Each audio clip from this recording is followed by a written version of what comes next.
Ma'am, good morning po sa inyo. Good morning ka, Ellie. Good morning po sa lahat na kasama natin ngayong umaga, sa lahat po nakikinig, sa ating po mga kababayan sa Bicol, maray na aga sa Indogabos, sa ating po mga kababayan sa Visayas at Mindanao, maayong buntag. Ayun, ka, Ellie. Wala ako nung nakaraang linggo dahil nasa Nepal ako. Nag-participate ako, ka, Ellie, sa isang Asia Pacific Summit. Nung linggo pabalik pa lang ako dito sa Pilipinas. Gusto ko sanang humabol pero late dumating yung aming eroplano. Opo.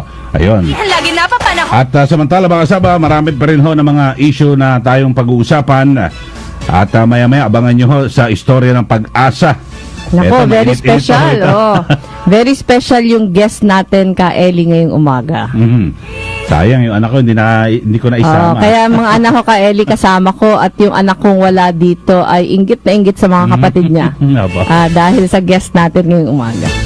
Okay, samantala mga kasama, at mabukod sa yung pagbiyahe nyo sa Nepal at di ba nakaraang linggo yun? Ngayong linggong ito ay ano po ang ilan sa mga naging aktibidad po ng inyong tanggapan? Eto, ka Ellie, medyo busy yung linggong ito sa mga bisita. Punong-puno ng mga grupo yung aming opisina na nagbibisita. Maraming mga local officials na dumadaan.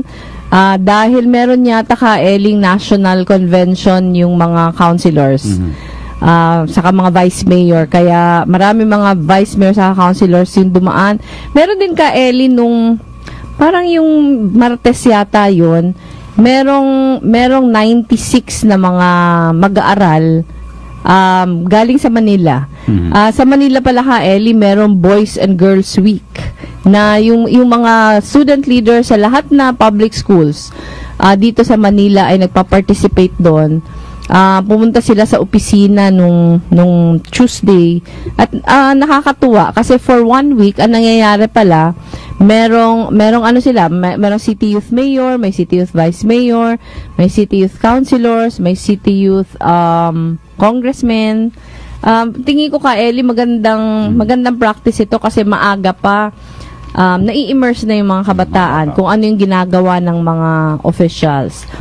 Nung nakaraang Huwebes yata o Biyernes, dumaan din ako, ka Ellie, sa La Concordia College, Manila.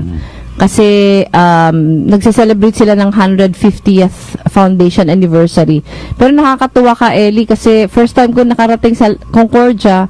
Pagdating ko, parang nandun ako sa dati kong paaralan sa Naga. Nag-aral ako sa Universidad de Santa Isabel. Daughters of Charity na school. Ang Concordia, oo din. Kaya pagpasok ko, parang nandun ako sa dati kong school. Pero maganda doon, pumunta ako ng December 7, eve yun ng Immaculate Conception. Meron silang napaka-extensive na Marian exhibit. Parang yung lahat na nangongolekta ng mga images, ng mga Marian images, naka-display apat na kwarto na napakarami mga images ni Mama Mary. First time ko nakita na ganun kalaki yung exhibit. Tapos, ka Ellie, marami na din mga Christmas party, yung iba't iba mga opisina.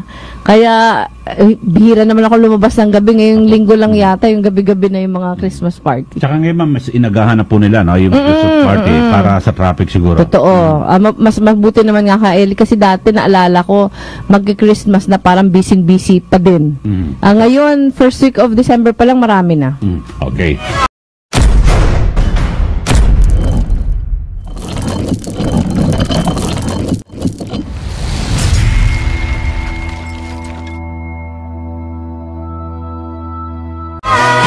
Okay, mga kasama, yan po, no? Ilan po sa mga naging aktibidad ng ating Vice Presidente. At samantala, siyempre, napakaraming issue ngayon ang pinag-uusapan. At yung una, yung trending sa social media, yung naging desisyon ng Sandigang Bayan, pero natabunan niya ng dating Vice Alcalde ng Davao. So, ma'am, anong reaction nyo ron? Kasi, napapakinggan po tayo dyan sa may Davao, sa DXDC 521. Ako, ka Ellie, para natawa ako, ka Ellie, kasi unang-una, yun ano talaga yun. Yun talaga, hindi totoo yung balita. Yun yung Yun yung fake news eh. Apo. Sinasabi doon na nag-uusap-usap kami ng mga nakalista doon na para patalsikin sa pwesto yung ating Pangulo. Nagde-destabilize. At tinitingnan ko ka, Ellie, mga kasama ko mga pangalan doon, parang karamihan doon hindi ko kilala. Karamihan hindi ko kilala. Ang kilala ko lang doon si Jollibee. Karamihan hindi ko kilala. Tapos nakalagay pa ka, Ellie, kung saan kami nagmi-meeting. Merong isang, nakalimutan ko yung pangalan pero parang isang theology house dito sa New Manila. Malapit sa opisina namin, doon daw kami nagmi-meeting. Tapos meron pang pangalan ng mga restaurant sa Quezon City. Parang hindi pa yata ako nakapunta sa mga lugar na yon. Hindi ko nga alam kung saan yon. Although malapit sa opisina. Pero napaka-irresponsible. Napaka-irresponsible na mag-post ng isang bagay na una, wala namang basehan.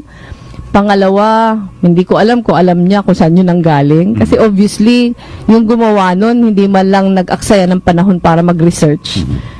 Sana nalaman niya na hindi naman ako pumupunta sa mga lugar na yun at yung mga nakalista, hindi ko naman makakilala. Nakakalungkot na public official, dating public official, magiging public official. Ganun ka-irresponsable. Tsaka anak ho ng leader ho ayun natin bansa. Yun na nga. Kahit nakakatawa siya para sa amin ka, Ellie, nakakalungkot pa din dahil yung mga public officials, mas mataas yung responsibilidad na magpahayag ng katotohanan. Apo. Okay, at mga kasama, yan po, no, ang pinag-uusapan natin para po sa ating mga listeners. Ito po yung naging pahayag at yung post sa social media ni dating Davao City Vice Mayor Paulo Pulong Duterte. Yun mga kasama. Siguro, yung mga mahilig po sa social media ay alam nyo na. At ngayon talagang nagiging isa po itong katatawanan, ma'am. Parang kasi dati sa mga nakarang kapag may ibinunyag isang opisyal o kung ano man nasa panig ng administrasyon, siniseryoso po ng lahat eh. Hindi naman pero yata dito sa social media parang pinagtatawanan din po ng marami. Baka ano din ka, Ellie, baka ang sadya na din patawanin tayo. Dahil Christmas na pasayahin lang tayo lahat. Opo. Okay, samantala mga kasama at ma'am dito yung sa ICC kasi 'di ba parang nag-disengage at kumalas na pero may pahayag yung isang prosecutor na tuloy pa rin yung kanilang pag-monitor dito po sa kampanya ng Duterte administration laban po sa illegal drugs. Alam ko kasi ka Ellie may proseso. May proseso, hindi naman siya pagsabi mong hindi ka nasasali, hindi ka na kaagad kasali. Ang alam ko, meron siyang proseso na kailangang pagdaanan. Yung point of reckoning yata dito ka, Ellie, kung kailan yung accusation na ginawa mo, kung kailan mo ginawa yung mga accusation, tapos nung ginawa mo ba yun, miyembro ka pa o hindi na? Pero tingin ko kasi hindi yun yung punto, kasi yun procedural lang yun. Pero yung pinaka punto doon, meron nga bang paglabag? Meron nga bang paglabag sa mga karapatang pantao na yung paglabag na ito ay among dun sa mga nakasaad na bawal? Signatory tayo sa ICC ka, Ellie. Signatory tayo sa ICC. Kaya meron tayong mga obligasyon na kailangang i-fulfill. Hindi ko alam kung ano yung pinakadahilan kung bakit magdi-disengage tayo. Pero sana hindi dahil inakusahan tayo. Kasi kung dahil inakusahan lang tayo, para nadodoble tuloy yung bigat na ginagawa. Ito malungkot din, malungkot na pangyayari kasi tayo naman ay kilala mula noon na tagapagtaguyod ng karapatang pantao. In fact, naging very active tayo para sa pagbuo ng ICC at para pumasok sa mga kasunduan para sa protection ng human rights. Ito sa atin naman kahit kahit pa umalis tayo sa ICC, ay yung obligasyon natin na pangalagaan yung karapatang pantao, hindi naman natatanggal yun. Opo. At may binabanggit po ang Pangulo na mas lalong magiging madugo at ipagpapatuloy ra yung kampanya laban po sa illegal na droga. Saka yung pag-form ng death squads. Meron yata siya kaeling pahayag na magpo-form siya ng death squads. Parang wala nang, di ba, unang-unang labag ito sa rule of law na pinapanindigan natin bilang isang bansa. Pangalawa, ang nakakatakot nito, ang mabibiktima na naman yung mga mahihirap na walang kalaban-laban pagdating dito. Ito nga kaeling nakakalungkot kasi nakikita ng ating mga kababayan, yung mga mayayaman, makapangyarihan, parang napakabilis na makawala sa mga kaso laban sa kanila, sa pagtutuligsa ng batas at ng tao. Pero yung mga mahihirap, hindi nga nabibigyan ng pagkakataon na depensahan yung sarili. Tapos eto na naman, marami nang, parang hindi ba tayo natuto?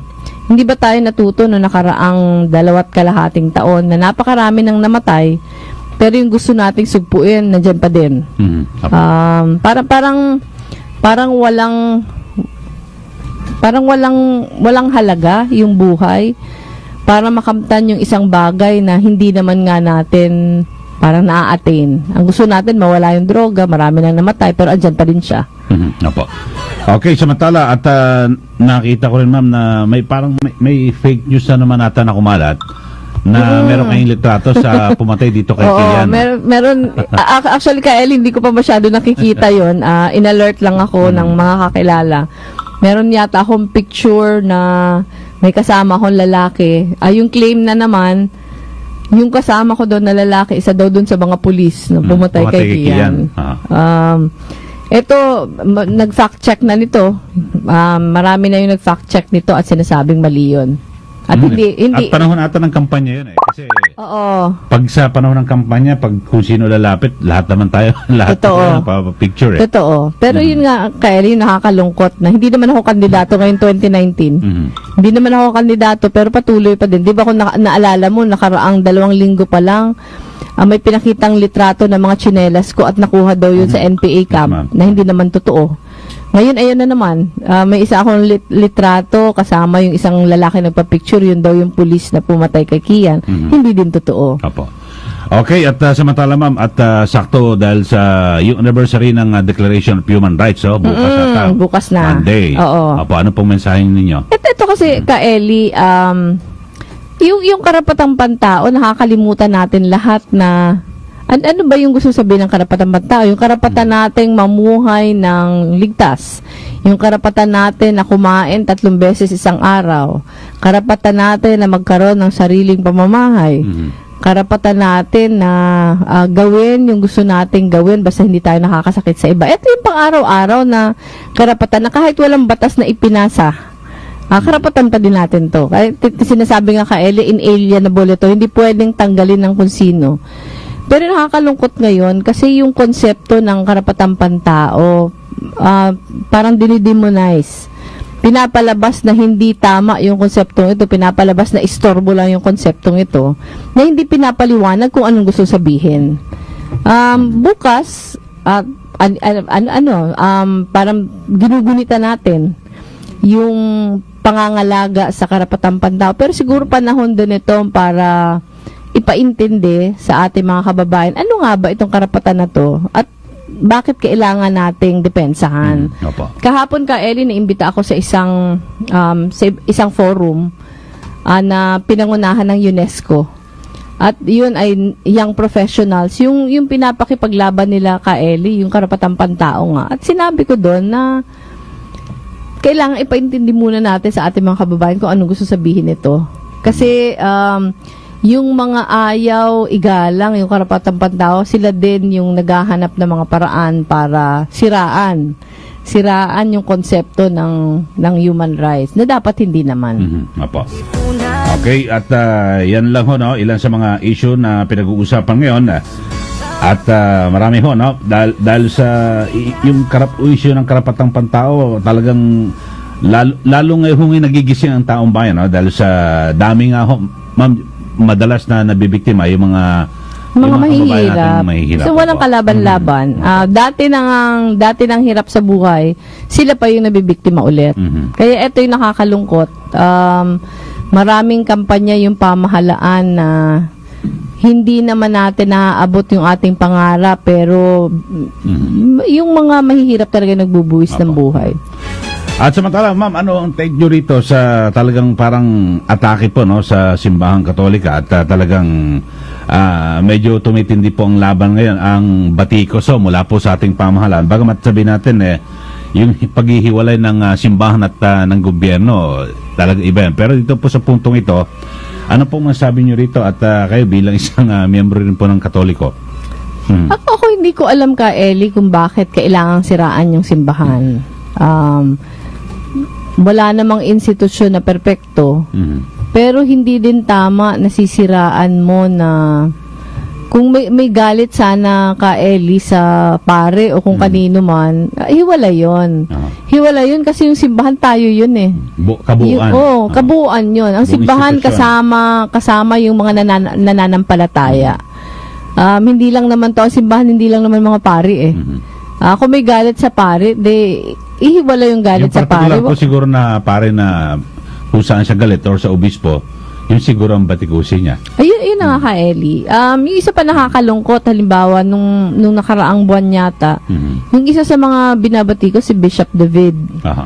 At sinabi pa na parang cuddler daw ng mga illegal drug users. Ito ka, Eli, kilala ko. Hindi kami masyado magkakilala personal, pero maraming mga lumalapit sa amin na mga pamilya na nabiktima ng tukhang, mga pamilya na mga namatay dahil sa kampanya laban sa droga. Ayun, nalalapitan nga nila ka, Eli, si Bishop David eh. Kasi ito yung tumutulong dun sa mga pamilyang nawalan.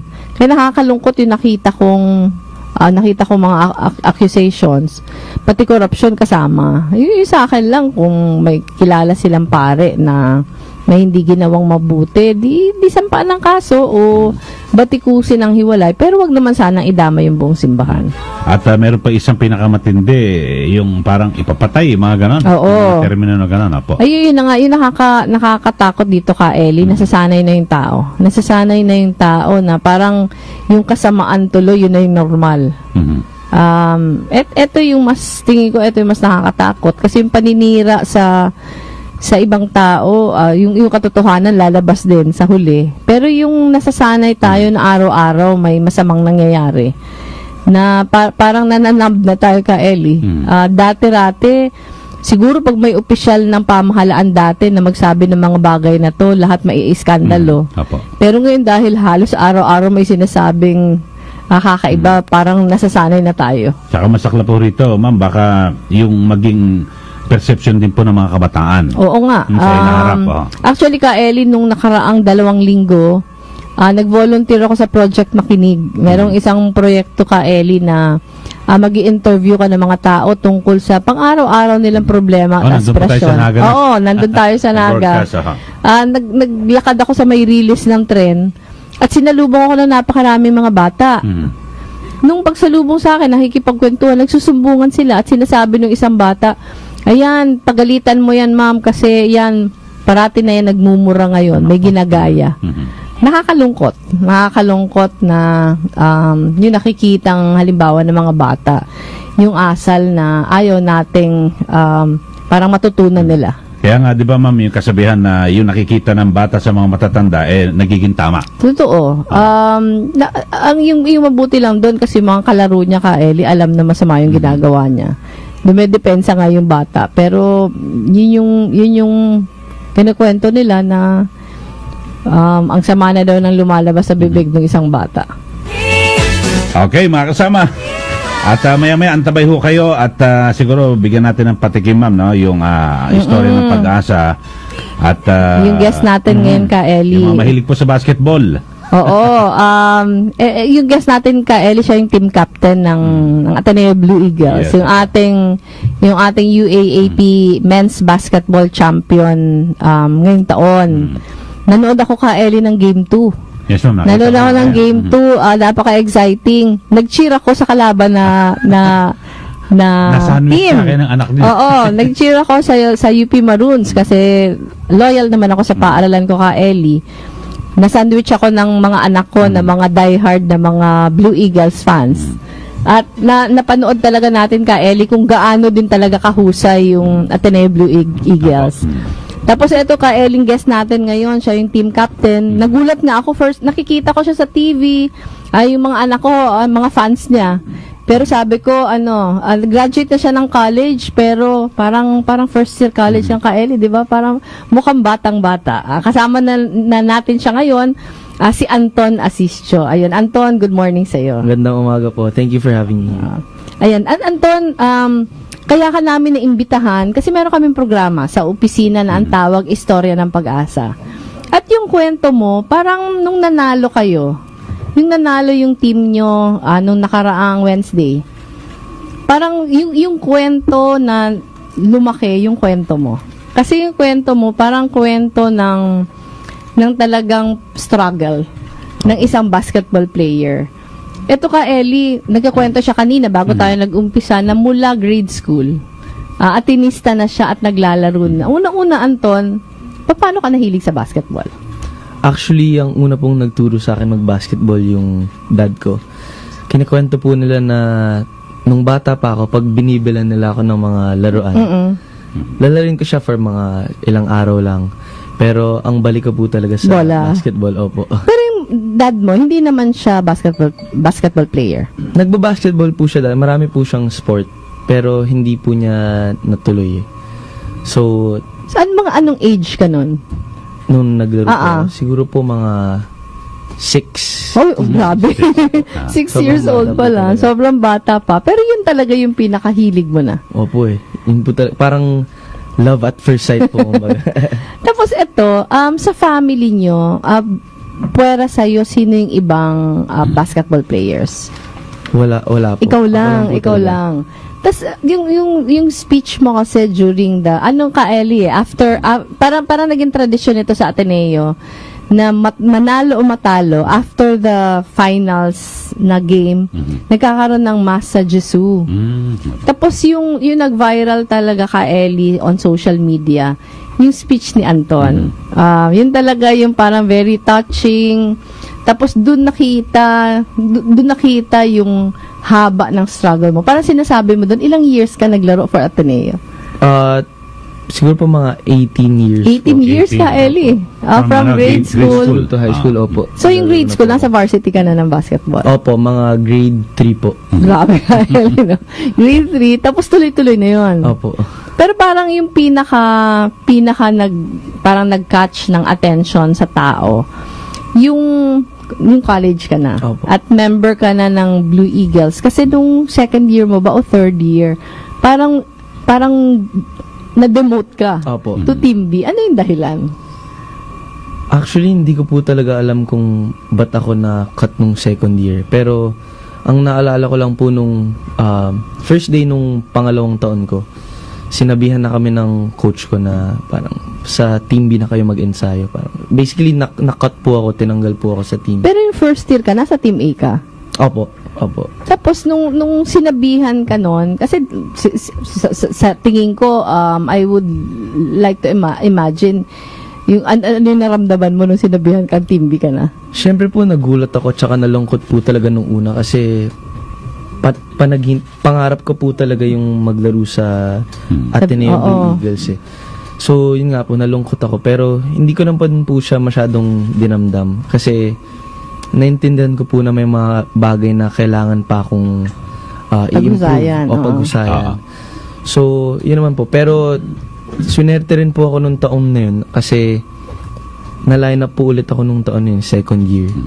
Okay. So, So, yung buong taon na yon, sa umpisa ng taon, nag-Team B ka, Opo. pero nalipat ka din sa Team A. Nabalik po ako sa Team A kasi okay po yung pinapakita ko dun sa Team B. Pero ano yun ka, Ellie, di ba? Parang kakaiba kasi karamihan pag na ganon, para magtatampo na. Magtatampo na at magpapakita ng frustration o disappointment. Pero ikaw, baliktad.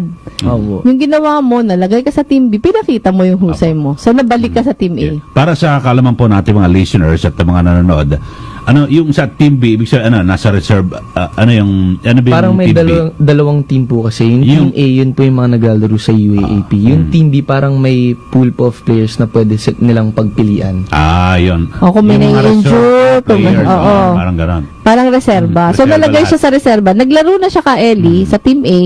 Nung Pero first year ibinalik siya, sa, ano, nung Team B, nilagay siya, yung second year siya, nilagay siya sa Team B. Pero yung mahalaga doon, yung ma-highlight na kahit nilagay, hindi nagpakita ng sama ng loob. Bagkos, lalo pang so, hinusaya. nagpursige at yun na naging So, inspiration. yung same year, binalik ka sa Team A. Opo. Tapos tuloy-tuloy na yun. Opo. Hindi po. Pero kasi yung kinakatakot ko po talaga nung taong yun is yung maulit yung nangyari sa akin nung unang taon ko, which is hindi po ako masyado nakalaro, bangkulang po Okay. ako. And true enough, yun po yung nangyari nung second year ko. Okay. So parang yun nga po yung kinakatakutan ko. Tapos nung third year ko po, na-cut na talaga ako, na wala na talaga ako sa So, Team A. parang naging permanente ka sa Opo, Team B. yun, opo. Pero yung sinasabi mong bangko ka talaga, no first year yun. First tsaka second year po.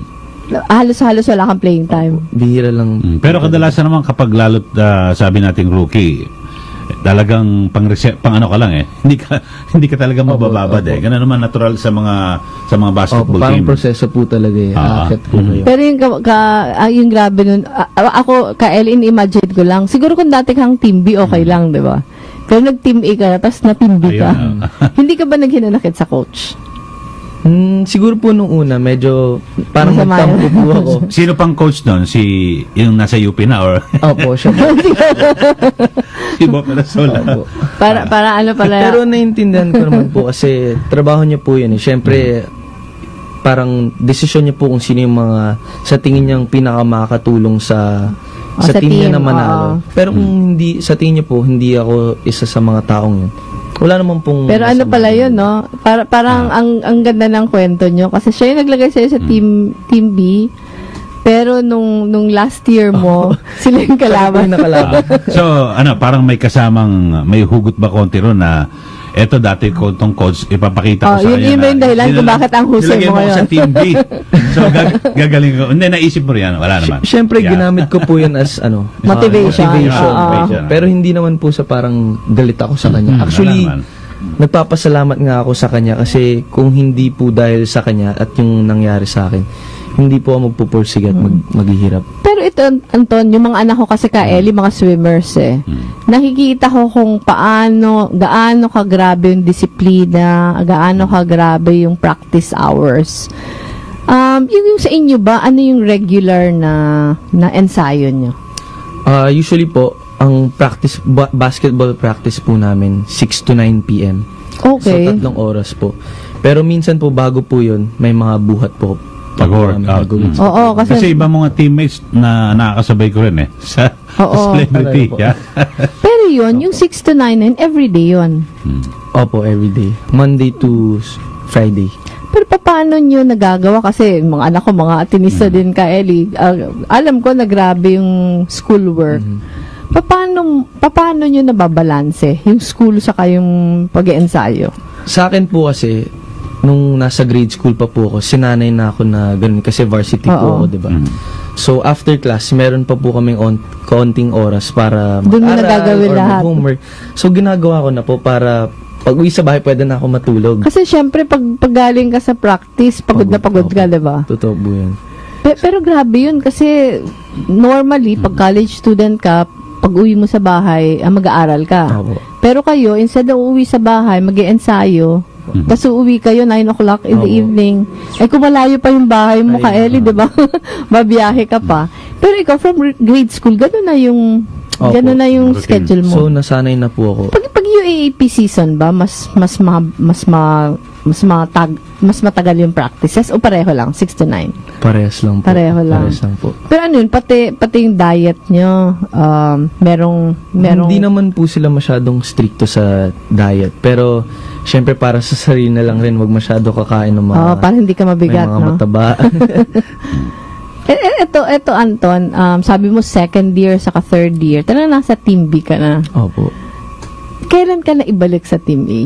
Nabalik po ako nung 4th year, season 79. Yun po yung taon na dumating yung coach namin ngayon, si Coach Tab. Oo.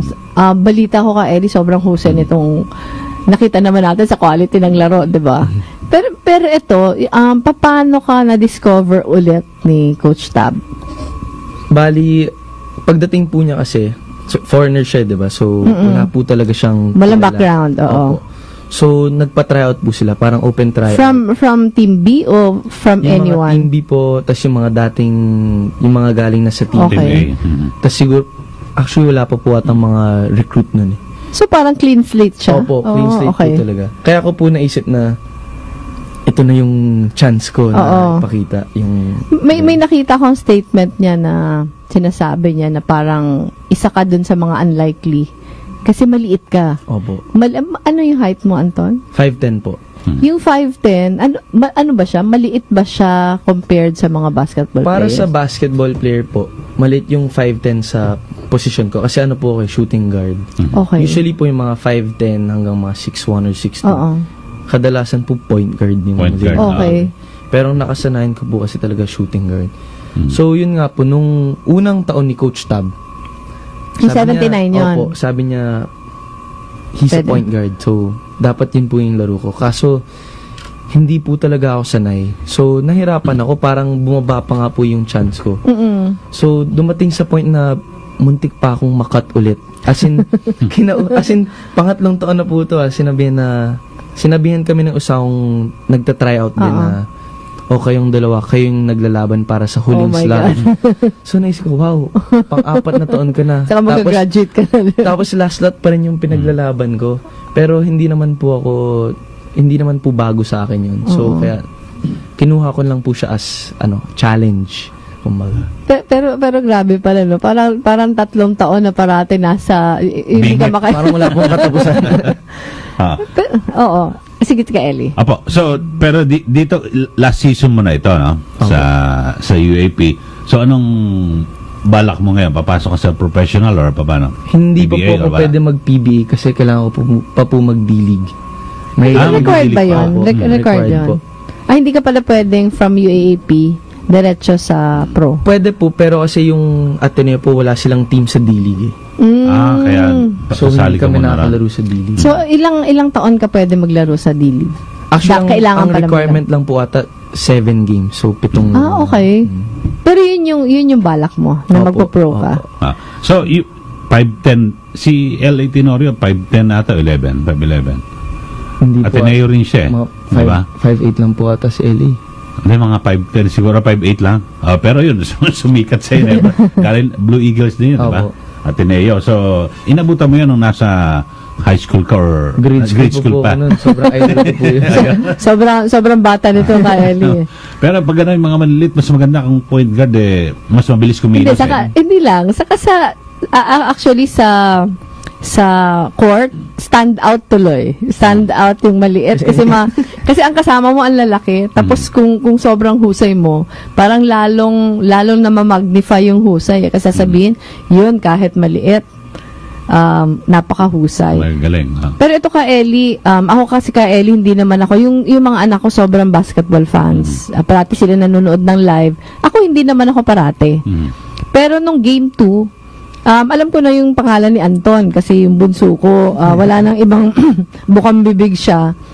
Nung tinuturo na ng mga anak ko na yun yung Anton, yun din yung una kong sinabi, ay maliit lang pala siya, hindi siya, kasi di ba yung, kung tatapatan mo yung iba, sobrang tatangkad, pero sobrang liksi mo. Opo. Kaya siguro yun nga, nakakabilib. Saka yung isang nagsa-stand out din kasi Anton sa court, yung humble. Kasi kahalata eh. Yung meron mga players na medyo maangas, naiinis yung tao. Pero pag mahusay ka, tapos humble pa din, parang nakakabilib.